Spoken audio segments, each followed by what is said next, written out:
Hello friends, welcome to editorial analysis by simplified civil services. आज 1 जुलाई को total 3 article discuss करेंगे। एक the Hindu से लिया है और 2 आर्टिकल इंडियन एक्सप्रेस के। दोनों आर्टिकल इंडियन एक्सप्रेस के बहुत अच्छे हैं। फर्स्ट आर्टिकल जो डिस्कस करेंगे वो है इंडियाज़ न्यू क्रिमिनल लॉज। तो इस आर्टिकल में हम जो 3 न्यू क्रिमिनल लॉज लाए गए हैं उन पर चर्चा करेंगे और एक मेंस का क्वेश्चन तैयार करेंगे। Critically analyse the India's new criminal laws. IPC, CrPC और इंडियन एविडेंस एक्ट तीनों को रिप्लेस करने के लिए जो लॉज हैं उसको डिटेल में चर्चा करेंगे। इस बार मेंस 2024 में 110% आपको इससे रिलेटेड क्वेश्चन दिखने वाले हैं। नेक्स्ट आर्टिकल जो डिस्कस करेंगे वो है बूस्टिंग अ स्पेशल बॉन्ड। इसमें हम इंडिया नेपाल के बीच में जो बॉन्ड है उसे डिस्कस करेंगे। एक मेंस का क्वेश्चन तैयार करेंगे। बायलैटरल रिलेशनशिप के ऊपर आपको मेंस में क्वेश्चन पूछा जा सकता है, Indo Nepal bilateral relationship. Next article जो डिस्कस करेंगे वो है should education be brought back to the state list. ये द हिंदू में आया है और इसमें हम पढ़ेंगे कि क्या एजुकेशन को स्टेट लिस्ट के अंदर दोबारा लाना चाहिए on the backdrop of NEET exam और यूजीसी एग्जाम पेपर लीक। ठीक, तो इस पर हम प्रोज एंड कॉन्स पर चर्चा करेंगे। मेंस में भी आ सकता है, प्री के पर्सपेक्टिव से भी इंपॉर्टेंट है। अगर आपको हमारा एनालिसिस पसंद आ रहा है तो प्लीज़ आप लाइक करिए, कमेंट करिए, शेयर करिए एंड सब्सक्राइब करिए। अगर आपको इसकी पीडीएफ चाहिए तो प्लीज़ हमारा टेलीग्राम चैनल ज्वाइन करिए, जिसकी लिंक आपको मोर में क्लिक करेंगे तो मिल जाएगी, या फिर आप सिंप्लीफाइड सिविल सर्विस भी सर्च कर सकते हैं। आइए शुरू करते हैं हमारा एनालिसिस। हमारा फर्स्ट आर्टिकल है इंडियाज़ न्यू क्रिमिनल लॉज। ये आर्टिकल इंडियन एक्सप्रेस में आया है। GS2 पॉलिटी गवर्नेंस के पर्सपेक्टिव से बहुत इंपॉर्टेंट है। मेंस 2024 में 200% चांसेस हैं कि आपको 3 क्रिमिनल लॉज के ऊपर क्वेश्चन पूछा जाए, है ना। इस आर्टिकल के थ्रू एक मेंस का क्वेश्चन तैयार कर लेंगे। क्या क्वेश्चन पूछा जाएगा? Critically analyse the India's new criminal laws. Pros and cons आपको दोनों पता होना चाहिए जो नए क्रिमिनल लॉज रिसेंटली नोटिफाई किए जा रहे हैं। प्रीलिम्स में 2025 में बहुत हाई चांसेस हैं कि आपको नए क्रिमिनल लॉज के ऊपर क्वेश्चन पूछा जाए। प्री में उतने ज़्यादा चांसेस नहीं हैं, 2025 में हो सकता है ना आए क्योंकि बहुत हॉट टॉपिक रहेगा नेक्स्ट ईयर के लिए, पर 2026 में आपको प्री में दिख सकता है। लेकिन इस बार मेंस में यार दिखेगा ही दिखेगा, गवर्नेंस का एक क्वेश्चन आएगा ही आएगा। ठीक, तो वो एक मेंस का क्वेश्चन इस आर्टिकल के थ्रू हम एड्रेस करेंगे। ठीक है, 3 क्रिमिनल लॉज जो इंडिया में अभी रिप्लेस कर रहे हैं, आईपीसी को इंडियन पेनल कोड, सीआरपीसी को क्रिमिनल प्रोसीजर कोड और इंडियन एविडेंस एक्ट 1872 को। कौन से ये लॉज हैं? भारतीय न्याय संहिता जो कि आईपीसी को रिप्लेस कर रहा है, भारतीय न्याय सुरक्षा संहिता जो कि सीआरपीसी को रिप्लेस कर रहा है, और थर्ड है आपका भारतीय साक्ष्य अधिनियम जो कि इंडियन एविडेंस एक्ट 1872 को रिप्लेस कर रहा है। तो ये जो 3 नए लॉज लेकर आए हैं इनके बारे में ही चर्चा की जाएगी और ये 1 जुलाई से इम्प्लीमेंट होंगे, मंडे से इम्प्लीमेंट होंगे। दिसंबर में ही ये ऑलरेडी पार्लियामेंट में पास हो चुके हैं, लॉ बन चुके हैं। इसे नोटिफाई अभी किया जा रहा है राजपत्र में। 1 तारीख से इसका इम्प्लीमेंटेशन होगा। अब सीआरपीसी आईपीसी की धाराओं का इस्तेमाल नहीं होगा। अब ऐसा नहीं बोला जाएगा दफ़ा 302 के तहत सजाए मौत दी जाती है। दफ़ा 302 अब नहीं होगी क्योंकि आईपीसी में दफ़ा 302 थी। अब क्या कहा जाएगा? भारतीय न्याय संहिता सेक्शन 103 के अंदर पनिशमेंट फॉर मर्डर दिया जा रहा है। हत्या के लिए आपको जो है ना पनिशमेंट दिया जा रहा है। ठीक है, तो अब चीज़ें जो हैं पहले से बदल चुकी हैं। ठीक, तो रीज़न्स क्या दिए? सबसे पहले ये लॉस को चेंज करने का पहला रीज़न तो ये था, है ना, जो हमारे होम मिनिस्टर जी थे उन्होंने लोकसभा में कहा था कि पहली बार जो है क्रिमिनल लॉज बनाए जा रहे हैं इंडियंस के द्वारा और इंडियंस के लिए। अगर ये देखें आईपीसी 1860 में बना था। उस समय किसकी सरकार थी, है ना? कौन रूल कर रहा था इंडिया में? बेसिकली ब्रिटिशर्स रूल कर रहे थे। तो ब्रिटिशर्स ने आईपीसी, सीआरपीसी और इंडियन एविडेंस एक्ट ये सारी चीज़ें उन्होंने बनाई थी। तो जो भी चीज़ थी, है ना, क्रिमिनल लॉज, ये सारे के सारे कॉलोनियल लेगेसी थी। अब इसको इंडियनाइज किया जा रहा है भारत के लोगों के लिए और भारत के लोगों के द्वारा पहली बार क्रिमिनल लॉज बनाए जा रहे हैं। और कहीं ना कहीं ये कंसेंसस सभी में था कि सीआरपीसी, आईपीसी और इंडियन एविडेंस एक्ट को रिप्लेस करने की ज़रूरत है, नए एक्ट लाने की ज़रूरत है, और उसके कई सारे रीजंस हैं, है ना। तो एक तो मेन आपका रीज़न क्या हो जाएगा, कोलोनाइजेशन जो नरेटिव है, डीकोलोनाइजेशन नरेटिव, है ना, जो मोदी गवर्नमेंट के अंदर आया है कि जो कॉलोनियल लेगेसी है उसको ख़त्म करना है, एक रीज़न तो ये है। इसके अलावा भी जो आपके लॉज थे, है ना, उसमें एक ओवरऑल कंसेंसस था कि ये अब जो लॉज हैं, है ना, ये इतने इम्पॉर्टेंट नहीं रहे, इतने रेलेवेंट नहीं रहे आज के समय के हिसाब से, है ना। समय बदलता जा रहा है, टेक्नोलॉजी वाला समय हो गया है, क्राइम अलग हो चुके हैं, पहले की तरह क्राइम अब नहीं रहते हैं। तो अब समय के हिसाब से जो है आपको आईपीसी, सीआरपीसी में बदलाव करने की ज़रूरत है। अब समय तो बहुत तेज़ी से बदल रहा है और अलग अलग क्राइम बदल रहे हैं, तो हमें थोड़े बहुत चेंजेस करने से ज़्यादा कुछ नहीं होगा। इससे बेहतर है कि एक नए लॉज को लेकर आया जाए, इसलिए अमेंडमेंट करने की जगह एक नए लॉ को लाया गया है। तो ये बेसिकली आपका कहीं ना कहीं थॉट प्रोसेस था इन तीनों लॉस को लेकर आने के पीछे। चीज़ें क्लियर है। अब जब ये प्रोसेस शुरू हुई इन तीनों लॉस को लाने की, है ना, तो सबसे पहले बिल्स आए होंगे, उससे पहले ड्राफ्ट आया। ये सारी चीज़ें कब हुई, कोविड के दौरान, और इसको हास्टली पास किया गया, इसमें प्रॉपर डिबेट नहीं की गई, और उसके कारण अपोजिशन काफ़ी अभी भी इसके अगेंस्ट में, और इसमें कई सारी खामियां भी है, उस पर भी हम बात करेंगे। नाउ जो बीएनएस है, भारतीय न्याय संहिता, उसमें कुछ नए क्राइम्स और प्रोविजंस ऐड किए गए हैं, उसे डिस्कस कर लेते हैं। बीएनएस ने आईपीसी को रिप्लेस किया है। आईपीसी में मेनली क्या क्या चीज़ें थी यार, जितने भी क्राइम है उसकी डेफिनेशन आपको आईपीसी में मिल जाएगी, कितनी सज़ा होना है उस क्राइम के लिए, ये सब आपको आईपीसी में मिल जाएगा। सीआरपीसी में क्या है, सीआरपीसी में बेसिकली आपकी प्रोसीजर है कि ये जो आईपीसी में चीज़ें दी हुई है उसको हम किस तरीके से एनफोर्स कर सकते हैं, चार्जशीट कैसे फाइल होगी, एफआईआर कैसे होगा, इन्वेस्टिगेशन कैसे होगा, ये सब सीआरपीसी में। अब आपका जो इंडियन एविडेंस एक्ट है उसमें क्या है, क्या चीज़ें परमिसिबल है एज एविडेंस और क्या नहीं है, ये सारी चीज़ें इंडियन एविडेंस एक्ट के अंदर दी हुई है ना। तो इसका जो इंडियन वर्जन है, इन तीनों में जो नए नए प्रोविजन है उसको डिस्कस कर लेते हैं। सबसे पहले कुछ नए क्राइम्स भारतीय न्याय संहिता में ऐड किए गए हैं, वो कौन से हैं। सबसे पहला जो क्राइम है यार, वो जेनजी जनरेशन के लिए बहुत इंपॉर्टेंट है। जितने भी जेनजी हो अच्छे से सुनो क्लॉज नंबर 69 को और इसे रट लो, स्पेशली जो बॉयज़ हैं उनको यहाँ पर ध्यान रखना है, ठीक है। तो क्लॉज 69 के अंदर क्या ऐड किया गया, Clause 69 penalizes sexual intercourse through the employment of deceitful means. The provision reads, whoever by deceitful means or by making promise to marry to a woman without any intention of fulfilling the same has sexual intercourse with her shall be punished with imprisonment of up to 10 years and also be liable for a fine. ठीक है। अगर आप किसी भी तरीके से डिसिटफुल means के through, है ना, एम्प्लॉय करके लड़कियों को रिझाते हो और अपने पार्टनर के साथ सेक्सुअल इंटरकोर्स करते हो और उसने आपके अगेंस्ट में कंप्लेंट कर दी कि इसने डिसिटफुल मीन्स का इस्तेमाल किया है, तो 10 साल की सज़ा हो सकती है। जैसे कि आपने प्रॉमिस किया कि हाँ यार शादी करेंगे, और उसके बाद आप इस तरीके से, है ना, आपका कोई इंटेंशन नहीं था, आप ऐसा सोच भी नहीं रहे थे, आप सिचुएशनशिप के बारे में सोच रहे थे, और फिर बाद में लड़की ने अगर कंप्लेंट कर दी तो आपको क्या होगा, 10 साल तक की सज़ा हो सकती है। और ये बहुत इंपॉर्टेंट क्लॉज है, क्लॉज नंबर 69, ठीक है। डिसिटफुल मीन्स में क्या क्या आएगा, फॉल्स प्रोमिसेस ऑफ एम्प्लॉयमेंट और प्रमोशन, है ना, इस तरीके का प्रॉमिस किया कि मेरी यहाँ पर जॉब है और उसके बाद फिर आप रिलेशनशिप में आ गए, तो ऐसी सिचुएशन में भी जो है क्या होगा, धोखाधड़ी कहलाएगी और 10 साल की सज़ा हो सकती है। इसके अलावा इंड्यूसमेंट और मैरिंग आफ्टर सप्रेसिंग आइडेंटिटी, मान लो आपने अपनी आइडेंटिटी छुपा दी, आपने बताया कि मैं सर्टेन कास्ट, सर्टेन रिलीजन का हूँ, और झूठ बोल करके अगर लड़की के साथ या फिर लड़के के साथ अगर धोखाधड़ी करते हैं तो आपको 10 साल तक की सज़ा हो सकती है। चीज़ें क्लियर है क्या।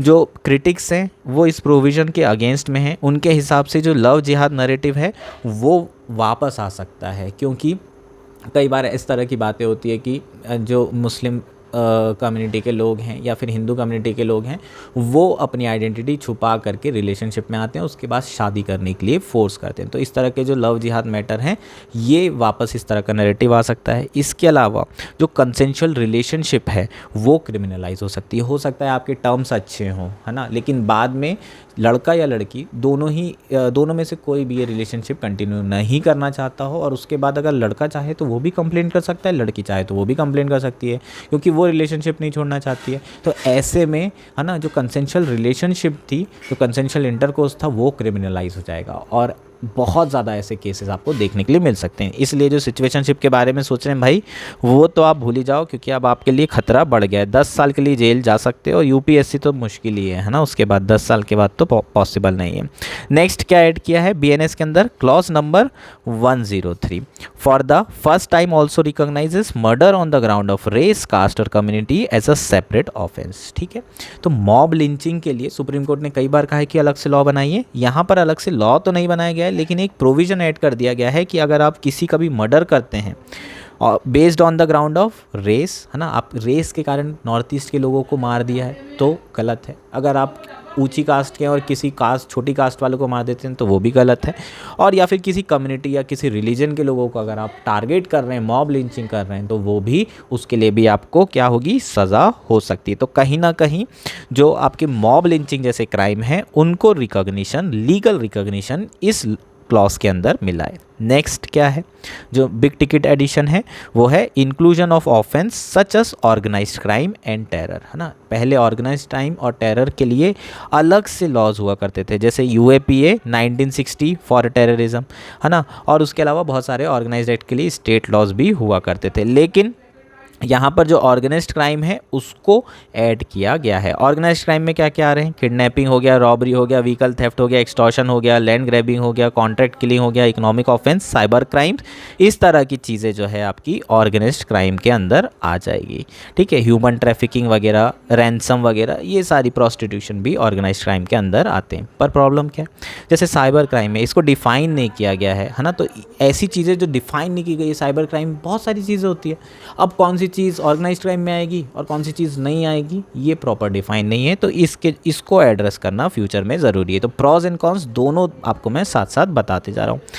नेक्स्ट आपका जो एडिशन किया है क्लॉज 3041, उसके अंदर स्नैचिंग को जो है ऐड किया गया है। थेफ्ट तो था ही पहले से ही, है ना, चोरी करना, अब स्नैचिंग भी ऐड कर दिया है एक क्राइम। कई बार होता है गाड़ी से लोग आते हैं, लोगों की चेन खींच लेते हैं, स्नैच कर लेते हैं, अब उसके लिए उन्हें 3 साल की सज़ा दी जाएगी। तो अलग से स्नैचिंग को ऐड किया गया है। इसके अलावा रीअरेंजमेंट ऑफ प्रोविजंस भी किए गए हैं। आईपीसी के अंदर सबसे पहले जो चैप्टर्स हैं वो किसके हैं, वो हैं ऑफेंसेस अगेंस्ट स्टेट के, लेकिन बीएनएस के अंदर क्राइम्स अगेंस्ट वुमेन को प्राथमिकता दी गई है। तो कहीं ना कहीं एक लेजिस्लेटिव इंटेंट शो करने की कोशिश की गई है कि जो स्टेट है वो किसको प्राथमिकता दे रहा है, महिलाओं के प्रोटेक्शन को प्राथमिकता दे रहा है। बाकी जो आईपीसी है उसी की तरह है, जैसे कि जनरली जो आईपीसी में जैसे स्टार्ट होता है general exception, punishment, abetment and right of private defence, इसी तरीके से बीएनएस में भी आपका जो अभी बुक है, चैप्टर्स है, इसी क्रम में है, लेकिन महिलाओं के प्रोटेक्शन को प्राथमिकता दी गई है। चीज़ें क्लियर है क्या। इसके अलावा क्या ऐड किया गया है, न्यू टाइमलाइन एंड प्रोसेसेस। ठीक, पहले सीआरपीसी के अंदर पुलिस कस्टडी आपको 15 दिन की बस मिल सकती थी। बीएनएसएस के अंदर, है ना, जो नया आपका लॉ है उसके अंदर अब आपको कस्टडी 90 दिन की मिल सकती है। According to section of 167(2) of CrPC, an accused has to send to judicial custody after a maximum of 15 days in police. ठीक है, जैसे ही 15 दिन तक आप पुलिस कस्टडी में रख सकते हैं, उसके बाद जुडिशियल कस्टडी में रखना पड़ता है। ये ऐसा क्यों किया गया है, ऐसा इसलिए किया गया था सीआरपीसी में क्योंकि बहुत ज़्यादा चांसेस हैं कि कस्टोडियल टॉर्चर हो, कस्टोडियल डेथ हो जाए और फोर्स कन्फेशन हो अगर पुलिस की कस्टडी में ज़्यादा दिन रहेगा तो। हालांकि बीएनएसएस के अंदर इस क्लॉज 187(3) को क्या कर दिया गया है, डिलीट कर दिया गया है, और उसमें पुलिस कस्टडी को 90 दिन कर दिया गया है। अब 15 दिन से 90 दिन पुलिस कस्टडी हो गई है। बहुत सारे लोग चिंतित हैं क्योंकि उन्हें ये लग रहा है कि 90 दिन हो जाएगी तो टॉर्चर, कस्टोडियल डेथ, टॉर्चर और फोर्स कन्फेशंस, ये सारी चीज़ें बढ़ जाएगी। चीज़ें क्लियर है क्या। इसके अलावा trial in absentia where a person accused of a crime can be tried and convicted in his absence as if he was present in court and he waived his right to a fair trial for all offences, है ना। अगर मान लीजिए trial हो रहा है और कोई आ ही नहीं रहा है, अब्सेंट है, तो उसे नॉर्मली ट्रीट किया जाएगा कि इसने अपने सारे राइट्स, है ना, खो दिए हैं और ये चुपचाप है, अपना आ रहा है और इसने सारे राइट खो दिए, अब इससे जो है सज़ा हो सकती है अगर वो अब्सेंट होता है। तो पहले ट्रायल होते ही नहीं थे, अगर आप पेश नहीं हो रहे हो तो ट्रायल नहीं होते थे, लेकिन अब क्या हो गया है, कि अब आप पेश नहीं हुए, आपकी पेशी चल रही है, तो हो सकता है कि है ना आपको क्या मान लिया जाए, आपको सज़ा दे दी जाए, क्योंकि एक पक्ष ही सुना जाएगा और एक पक्ष के हिसाब से अगर आपने गलत किया है तो आपको सज़ा मिल जाएगी। चीज़ें क्लियर है क्या? तो ये चीज़ें कर दी गई है। इस तरह की जो ट्रायल इन एब्सेंटिया है, पहले जनरली जो आपके यूएपीए जो टेररिज्म से रिलेटेड एक्ट थे उसके अंदर ये प्रोविजंस हुआ करते थे, ऑर्डिनरी एक्ट के अंदर ये प्रोविज़न नहीं हुआ करते थे। क्रिटिक्स का ये कहना है कि इस तरह के ट्रायल इन एब्सेंटिया जो प्रोविज़न है इसके इंट्रोडक्शन से नॉर्मल क्रिमिनल लॉ के अंदर क्या होगा, जो पुलिस वाले हैं वो अपनी ड्यूटी निभाएंगे नहीं और जो क्रिमिनल है उनको अलोकेट ही नहीं करेंगे, उससे पहले ही ट्रायल शुरू हो जाएगा, उनको प्रॉपर इन्फॉर्मेशन भी नहीं दी जाएगी। और अगर हो सकता है ऐसे में उनको इन्फॉर्मेशन नहीं दी जाए और ट्रायल हो गया, उनको सज़ा हो गई, तो ये उनके राइट का वायलेशन होगा आर्टिकल 21-22 का। तो क्रिटिक्स का ये कहना है कि ट्रायल इन एब्सेंटिया नहीं होना चाहिए ऑर्डिनरी लॉज में। नेक्स्ट क्या है, BNSS also remove the provision for statutory bail if accused has more than one offence against his day.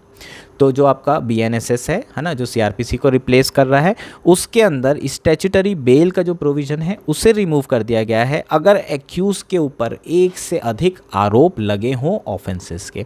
Statutory bell हम डिस्कस कर चुके हैं। शर्जील इमाम का जो केस था उसमें स्टैट्यूटरी बेल दी गई थी, किसके द्वारा? दिल्ली हाई कोर्ट के द्वारा। स्टैट्यूटरी बेल में क्या होता है, अगर ऑलरेडी अंडर ट्रायल में रह करके जो आपके एक्यूज्ड हैं उन्होंने हाफ से ज़्यादा इम्प्रिजनमेंट या पनिशमेंट कंप्लीट कर ली है तो उन्हें क्या कर दिया जाता है, बेल दे दी जाती है। मतलब 7 साल की सज़ा है, 3.5 साल से अधिक ऑलरेडी अंडर ट्रायल में रह चुका है, अभी तक ट्रायल भी शुरू नहीं हुआ है, तो इनको क्या कर दी जाएगी, बेल दे दी जाएगी। इसे हम स्टैट्यूटरी बेल बोलते हैं। लेकिन अगर इनके अगेंस्ट में एक से अधिक ऑफेंसेस होंगे तो इन्हें स्टैट्यूटरी बेल नहीं दी जाएगी। अब कुछ अपसाइड के बारे में बात कर लेते हैं, मतलब जो अच्छी चीज़ है, जो प्रॉज हैं इन 3 न्यू क्रिमिनल लॉज के, उसे देख लेते हैं। जो पॉजिटिव चेंज है वो क्या है, इंट्रोडक्शन ऑफ कम्युनिटी सर्विसेज, है ना। जितने भी आप नेटफ्लिक्स वगैरह में वेब सीरीज़ देखते हो उसमें जो बच्चे होते हैं, स्कूल के बच्चे, है ना, वो क्राइम वाइम करते हैं छोटे मोटे, तो उनको बोलते हैं जाओ कम्युनिटी सर्विस करो, जाओ पेड़ लगाओ, 500 पेड़ लगाना तुम्हारी रिस्पॉन्सिबिलिटी है 14 डेज़ के अंदर। ये क्या है, कम्युनिटी सर्विस। तो जो छोटे छोटे क्राइम है उसके अंदर आप क्या सज़ा देंगे, कम्युनिटी सर्विस सज़ा देंगे। स्मॉल ऑफेंसेस के लिए जैसे छोटे थेफ्ट हो गया, डिफेमेशन हो गया, या फिर attempt to die by suicide, है ना। अगर बच्चा ये कर रहा है तो उसे जेल में नहीं डाल सकते, उसको कम्युनिटी सर्विस कराएंगे, उसको उसके जो इश्यूज़ हैं उसे एड्रेस करने की कोशिश की जाएगी। चीज़ें क्लियर है क्या? तो ये एक पॉजिटिव चेंज हमें देखने को मिला है। इससे बेनिफिट क्या होगा यार, इतने सारे लोग हैं अंडर ट्रायल में, छोटी मोटी चोरी की हैं वो भी 1.5 साल से, उनका नंबर ही नहीं आ रहा है, उनके पास पैसे ही नहीं है, उनके पास बॉन्ड, समझ रहे हो, तो ये सारे लोग रिहा हो सकते हैं। जेल की जो कैपेसिटी है, ओवर कैपेसिटी है, वो कम हो सकती है अगर हम कम्युनिटी सर्विस शुरू कर दे तो ये काफ़ी इंपॉर्टेंट है। हालांकि जो BNS है उसमें ये डिफ़ाइन नहीं किया है कि क्या कम्युनिटी सर्विस के अंदर आता है, ये जजेस लोग डिसाइड कर देंगे, है ना। जज बोल देगा 500 पेड़ लगाओ, ये करो, NGO में काम करो, है ना, गुरुद्वारे में सबको खाना दो 15 दिन तक, इस तरीके की चीज़ें कम्युनिटी सर्विस के एग्जाम्पल हो सकते हैं जो जजेस डिसाइड करेंगे, यहाँ पर डिसाइड नहीं किया गया। एक और पॉजिटिव चीज़ क्या है, sexual intercourse with a minor wife has been brought under the ambit of rape, है ना। जो सेक्शुअल इंटरकोर्स माइनर वाइफ के साथ किया जा रहा है वो रेप के अंदर इंक्लूड किया गया है। पहले IPC के अंदर क्या था, मैरिटल रेप को कंसिडर नहीं किया जाता था, अगर आपकी शादी हो चुकी है तो आप वो रेप नहीं कहलाएगा, ठीक है।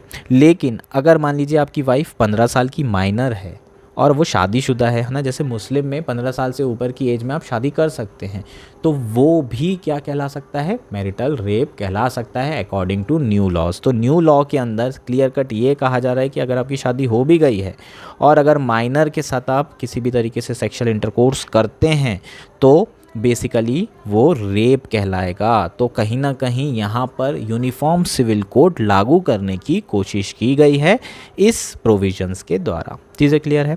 The inclusion of offences for mob lynching is also critical, है ना। तो ये हमने अब शुरू में ही बात कर ली थी, मॉब लिंचिंग को रिकॉग्नाइज किया गया है। इसके अलावा जो एम्फेसिस है वो वीडियो कॉन्फ्रेंसिंग ऑफ ट्रायल्स है ना। जो आपके एक्यूज्ड है उनको आने की ज़रूरत नहीं, वीडियो कॉन्फ्रेंसिंग से भी वो क्या कर सकते हैं, आपके कोर्ट में जो है पेश हो सकते हैं। इसके अलावा स्पीडी ट्रायल के लिए टाइमलाइंस दी गई है जिससे जो आपकी जस्टिस है वो जल्दी डिलीवर्ड हो जाएगी, और जस्टिस अगर जल्दी डिलीवर्ड होगी तो ही जस्टिस सर्व्ड है, ये हम कोर्ट जानते हैं।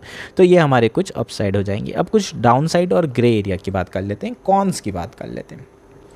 सबसे पहला जो अनाउंसमेंट किया था कि भाई सेडिशन चला गया, सुप्रीम कोर्ट ने 2022 में सेडिशन को अनकॉन्स्टिट्यूशनल घोषित कर दिया था। तो सबको लगा था कि अब सेडिशन चला गया, तो सरकार ने सेडिशन को तो हटा दिया है, लेकिन सरकार ने राजद्रोह की जगह, है ना, रेबिलियन अगेंस्ट किंग और गवर्नमेंट की जगह देशद्रोह के से रिलेटेड प्रोविज़न डाल दिए, है ना। रिबेलियन अगेंस्ट नेशन, अगर आप देश के अगेंस्ट, नेशन के अगेंस्ट रिबेल कर रहे हैं तो वो क्राइम होगा। आप सरकार के अगेंस्ट जो करना चाहें कर सकते हैं। तो जो नए बीएनएस में प्रोविज़न इंट्रोड्यूस किए गए हैं उसमें देशद्रोह की एक वाइडर डेफिनेशन है, और उसमें सुप्रीम कोर्ट की 1962 केदारनाथ सिंह केस की जो गाइडलाइन है उसे भी इंक्लूड किया गया है ना। क्रिटिक्स का कहना है कि बात एक ही है, देशद्रोह हो चाहे राजद्रोह, आप लोगों को जेल में डालेंगे ही, है ना, सरकार के अगेंस्ट बोलने के लिए। तो ज़्यादा कुछ होने नहीं वाला है, उल्टा एम्बिट और ज़्यादा बढ़ चुका है। इसके अलावा जो आपके रेप से रिलेटेड लॉज हैं वो जेंडर न्यूट्रल नहीं बनाए हैं, जो कि नए लॉज में नहीं किया गया है ना। तो होपफुली आने वाले समय में सुप्रीम कोर्ट इस तरह के है ना डिसीजंस देगा कि आपको जो रेप से रिलेटेड इशू हैं वो भी जेंडर न्यूट्रल दिख जाएं। अब कुछ पनिशमेंट हैं, है ना, उसके सेक्शन है जो पहले आईपीसी में क्या थे और आपके बीएनएस में क्या है वो देखते हैं। जैसे कि दफ़ा 302 के तहत सजाएं मौत दी जाती है मर्डर के लिए, अब दफ़ा 103 हो जाएगी। Cruelty against a married women 498 था, अब 85 हो जाएगा। रेप का 375, इसके ऊपर तो सेक्शन 375 एक मूवी भी है, अब सेक्शन 363 बनाना पड़ेगा यार, है ना, अब अगर मूवी बनेगी। डिफेमेशन के लिए 499, 356। सेडिशन 124A था, अब 152 हो गया। तो ये कुछ आपको ध्यान रखना होगा, कुछ चेंजेस। जब भी आप मेंस का आंसर लिखेंगे अब, तो आप में आईपीसी और सीआरपीसी की धाराएं यूज़ नहीं करनी है, अब आपको बीएनएस की धाराएं यूज़ करनी होगी, और जो इंपॉर्टेंट धाराएं हैं उसको याद करना पड़ेगा। जैसे कि सेडिशन हो गई 124A, अब आप 124A नहीं कर सकते, 152 करना पड़ेगा। चीज़ें क्लियर है क्या? इंपॉर्टेंट है यार, ये सारी चीज़ें आप मेंस में यूज़ करेंगे, क्योंकि ये हमारा पूरा का पूरा क्या है, आर्टिकल है। होपफुली आपको आर्टिकल क्लियर हो गया होगा, सारे कंसेप्ट समझ में आ गए होंगे। हमारा नेक्स्ट और आज का लास्ट आर्टिकल है, should education be brought back to the state list. यह आर्टिकल द हिंदू में आया है। GS2 पॉलिटी एजुकेशन के पर्सपेक्टिव से काफ़ी इंपॉर्टेंट आर्टिकल है। मेंस में इसी तरह का क्वेश्चन पूछा जा सकता है आपको कि क्या एजुकेशन को दोबारा से स्टेट लिस्ट में लेकर आया जाना चाहिए। आर्गुमेंट्स दीजिए फेवर में और अगेंस्ट में, इस तरह का क्वेश्चन आपको मेंस में पूछा जाएगा, तो मेंस का एक क्वेश्चन तैयार कर लेंगे। प्रीलिम्स के पर्सपेक्टिव से भी इक्वली इंपॉर्टेंट है। एजुकेशन एज अ सब्जेक्ट कौन सी लिस्ट में है, शेड्यूल 7 में, इस तरह की चीज़ें आपको पूछी जा सकती है, और इसका जो हिस्टोरिकल बैकग्राउंड रहा है वो भी आपको आ सकता है। तो हिस्ट्री में भी आ सकता है, पॉलिटी में भी आ सकता है, प्रीलिम्स पर्सपेक्टिव से भी इस आर्टिकल को कवर करेंगे। अब सडनली ये जो न्यूज़ है कि इसे वापस स्टेट लिस्ट में लाना चाहिए, ये क्यों आ रही है, क्यों इस तरह के आर्टिकल आ रहे हैं, तो उसके लिए कंटेक्स्ट इंपॉर्टेंट है। रिसेंटली नीट यूजी का जो पेपर है ना, उसके लीक होने की खबर आई, और उसमें ये पाया गया कि बहुत ज़्यादा गड़बड़ियाँ हुई हैं। उसके बाद यूजीसी नेट एग्ज़ाम को जो है कैंसिल कर दिया गया, CSIR नेट को पोस्टपोन कर दिया गया। तो ये जो कंट्रोवर्सीज़ हो रही है ना, एजुकेशनल इमरजेंसी का नाम दिया जा रहा है, जो एक तरीके से एजुकेशनल इमरजेंसी सी लग गई है। इस कंटेक्स्ट में हम बात करेंगे कि क्या एजुकेशन को दोबारा से स्टेट लिस्ट का पार्ट बनाना चाहिए। नाउ करंट स्टेटस के बारे में बात कर लेते हैं। एजुकेशन अभी करंटली कौन सी लिस्ट में है, कॉनकरेंट लिस्ट में है, अंडर शेड्यूल 7। ठीक, तो यहाँ पर शेड्यूल 7 के अंदर हम ऑलरेडी जानते हैं कि अलग अलग सब्जेक्ट्स हैं जो कि अलग अलग लिस्ट के अंदर हैं। यूनियन लिस्ट में कुछ सब्जेक्ट्स हैं, स्टेट लिस्ट में कुछ सब्जेक्ट हैं, और कॉनकरेंट लिस्ट में कुछ सब्जेक्ट हैं। यूनियन लिस्ट में क्या होता है, यूनियन लिस्ट के अंदर जो सब्जेक्ट हैं उसमें लॉ केवल और केवल कौन बना सकता है, सिर्फ सेंट्रल गवर्नमेंट बना सकती है, पार्लियामेंट बना सकती है। जो स्टेट लिस्ट के अंदर सब्जेक्ट हैं उसमें केवल और केवल स्टेट लॉ बना सकता है, और जो कॉनकरेंट लिस्ट है इसमें दोनों ही लॉ बना सकते हैं। तो आपका जो अभी एजुकेशन है वो कौन सी लिस्ट के अंदर है, कॉनकरेंट। इसका मतलब केंद्र सरकार भी एजुकेशन से रिलेटेड लॉज बना सकती है, और स्टेट गवर्नमेंट भी एजुकेशन से रिलेटेड लॉज बना सकती है। ये आपका क्या है, करंट स्टेटस। अभी हम क्या बोल रहे हैं, इसे वापस स्टेट लिस्ट के अंदर लाना चाहिए। वापस स्टेट लिस्ट में लाना चाहिए, इसका मतलब इनिशियली ये कॉनकरेंट में नहीं होगा। ऑब्वियसली इनिशियली ये काय में था, स्टेट लिस्ट में, फिर कॉनकरेंट में गया, और दोबारा से अब स्टेट लिस्ट में लाने की बात कर रहे हैं। तो थोड़ा सा हिस्टोरिकल बैकग्राउंड पढ़ लेते हैं। गवर्नमेंट ऑफ इंडिया 1935 जो है एक्ट पास हुआ था, उसमें पहली बार फेडरल स्ट्रक्चर क्रिएट किया गया था।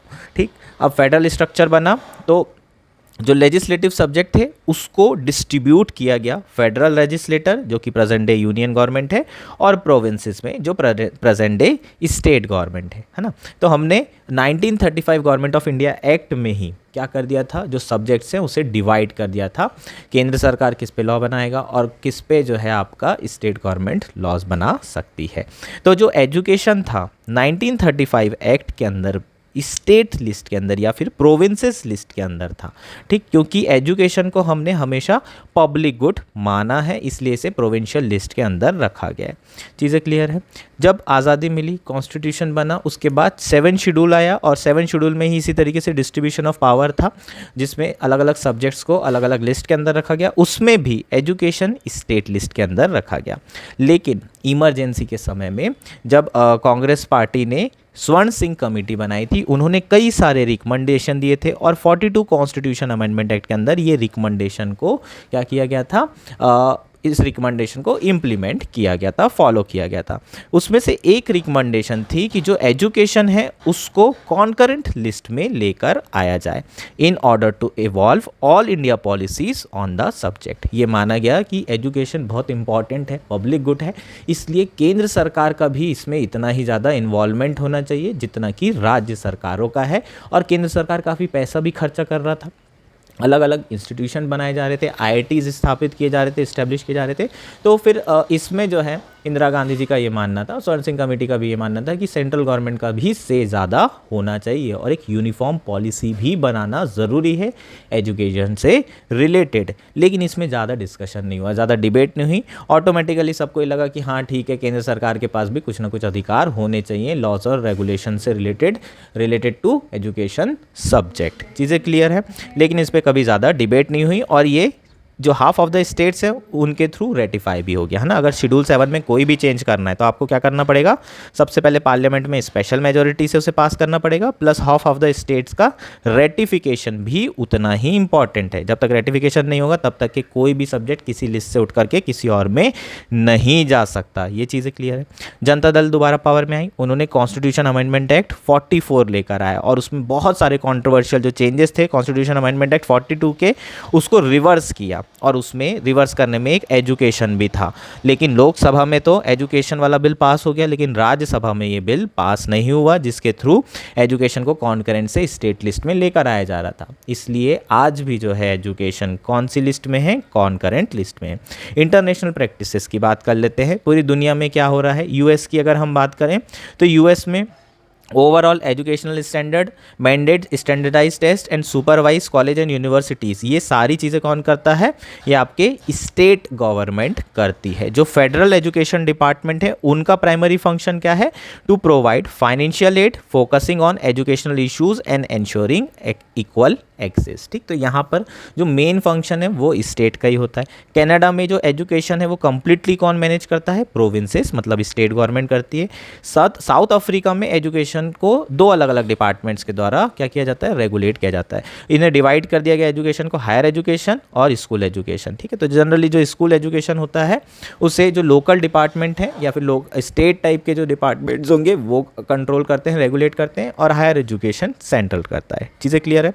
अब बात करते हैं कि वे फॉरवर्ड क्या होना चाहिए, है ना। तो कौन कौन से आर्गूमेंट हैं जो कि एजुकेशन के कॉन्करेंट लिस्ट में होने के हैं और कौन से आर्गूमेंट इसके अगेंस्ट के। पहला आर्गूमेंट बात करते हैं in the favour of education in the concurrent list. First argument है यूनिफॉर्म एजुकेशन पॉलिसी, है ना। अलग अलग स्टेट में अलग अलग बोर्ड, अलग अलग करिकुलम, ये सारी चीज़ें होगी तो बच्चों को जज नहीं कर पाएंगे आप एक कॉमन स्टैंडर्ड नहीं बना पाएंगे। इसलिए एक यूनिफॉर्म एजुकेशन पॉलिसी बनाने के पर्पज़ से एजुकेशन को कॉन्करेंट लिस्ट में रखना चाहिए। इसके साथ साथ इम्प्रूवमेंट इन स्टैंडर्ड्स होगा, synergy between centre and state, ये सारे आपके क्या हो जाएंगे, रीजंस हो जाएंगे। लेकिन प्रॉब्लम क्या है, in a country which is diverse like India one size fit all approach कभी भी सक्सेसफुल नहीं हो सकती, है ना। बिल्कुल भी फिजिबल भी नहीं है और डिज़ायरेबल भी नहीं है। तो फर्स्ट आर्गूमेंट हो जाएगा आपका in favour of education in concurrent list is uniform education policy and standard. पर इसके अगेंस्ट में जो आर्गूमेंट होगा वो है one size fit all approach India के लिए सही नहीं है, क्योंकि इंडिया बहुत ज़्यादा डाइवर्स नेशन है।